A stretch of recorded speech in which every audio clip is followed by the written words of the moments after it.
దివ్య కూడా తనుజ గారి ప్లేస్ తీసుకుంది అని చెప్పి తనుజ గారు చెప్తున్నారు. ఆవిడ ఎలా తీసుకుందండి? మీరే చెప్పండి. తీసుకోవడం ఏంటి నాకు అర్థం కాలేదు. తనుజ గారు చెప్పడం మనం అందరం విన్నాం. తనుజ గారు మనల్ని అలా పోర్ట్రేట్ చేస్తున్నారు కానీ ఒకసారి మీరే చూడండి.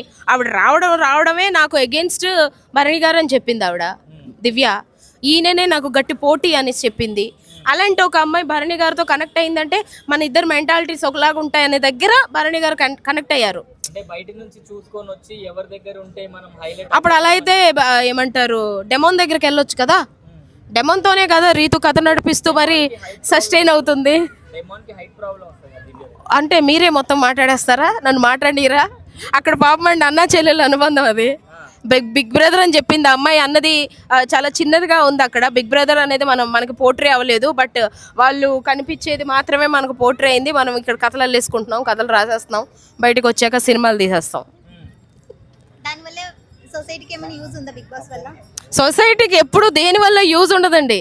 ఇదిగో ఇలా వీడియోలు తీసుకొని మనం పోస్ట్ చేసుకొని ఆనందపడడం తప్పితే ఎవరి వల్ల ఎవరికి యూజ్ ఉండదు. నిజం చెప్పాలి అంటే వాళ్ళు గెలిస్తే మనకి రూపాయి రాదు, ఓడిపోయినా రూపాయి పోదు.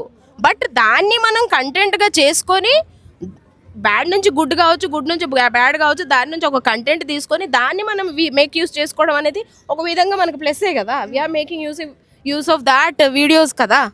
అదే నేను అనాలి. సారీ చూసా